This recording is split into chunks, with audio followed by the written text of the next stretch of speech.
Hi, Phil Aston here from Now Spinning Magazine with another unboxing video, and this time it's Kirsty MacColl and See That Girl. This is a new deluxe set, 8 CDs, a great hardback book, so let's dive in and have a look inside. This is Kirsty MacColl, See That Girl, a deluxe 8 CD box set with 161 tracks recorded between 1979 and 2000, more than 40 previous unreleased recordings, including the 1983 album Real in its entirety, plus A-sides, B-sides, rare demos, extended versions, BBC sessions and collaborations, plus live sets from Glastonbury and the Jazz Café in London, and a 60-page hardback book. So this follows a design that we see a lot now. I've got quite a few things like Hawkwind, Thin Lizzy, in this kind of design, Humble Pie. I think it's a great design for CD box sets. And as these usually come with a couple of these fold-out panels with the discs sitting in the top, throughout the booklet rather, and as the other one. But the difference with this one is where a lot of these come with softback books, this one comes with a hardback book, which I actually prefer. I think it gives a better feel and you know, for those of us buying something like this, you're buying it because of the celebration of the artist and the music and the feel of it to what you're buying when you say the word deluxe. So there's some great pictures, and there's a story of Kirsty's life, how she got into music, what was going on around her as she traversed her career. And I've recently also reviewed the Billy Bragg book, and there's a connection between both artists, both covering each other's songs and also collaborating with each other as well. But this is a great story. I learnt a lot. This is an artist I knew a bit about, but not as much as this box set has given me background information on her and her work. Some great memorabilia, singles, etc., and adverts.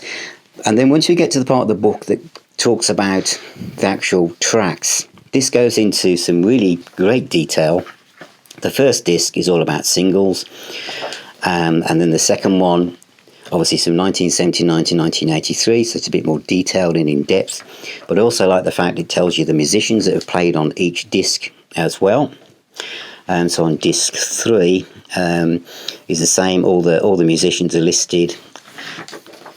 I think it was disc 4, wasn't it? I think, yeah, we've got New England, which is by Billy Bragg here. And also Dave Gilmour plays guitar on some of this as well. And then you've got some credits and some memorabilia and some ticket stubs and some posters, and they were into the second part of the box set.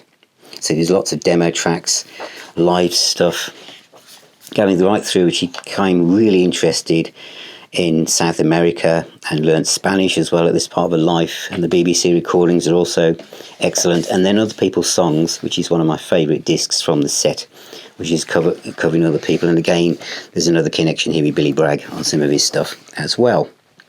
And that is the booklet, and that is the box for Kirsty MacColl, See That Girl.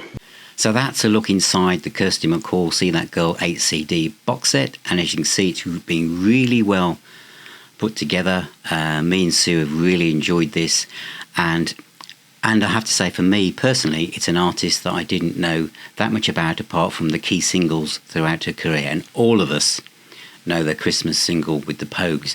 And in fact, it's on CD 1 when we get to that, which is, where is it? Track 9. The first, because disc 1 is all the singles, and as I was playing all the first singles, they seemed quite really of their time, really jangly guitars, not much bass, etc. And obviously she was, signed to Stiff Records, I think at this time, was she? Yeah. And so it was really kind of new wavy, punky, but very kind of poppy, kind of Altered Images type stuff, really.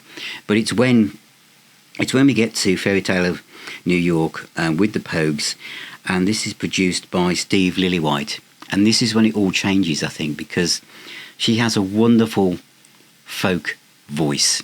And on the last CD, which is her collaborating with other people, if I quickly go through the book here to that disc, just to remind me on that, which is Peggy Seeger, which I think features her first ever recording from 1976. And that's her background. And from that point on, Free World, Days, Innocence, Don't Come the Cowboy with Me, Sonny Jim, Walking Down Madison, My Affair, All I Ever Wanted, Angel, Caroline, Perfect Day. The production is rich, deep, and her voice really, really works. And of course, Mambo de Luna is a single edit, fantastic track. In These Shoes. That's the track. I just absolutely love that. And of course, the Lou Reed one as well, Perfect Day.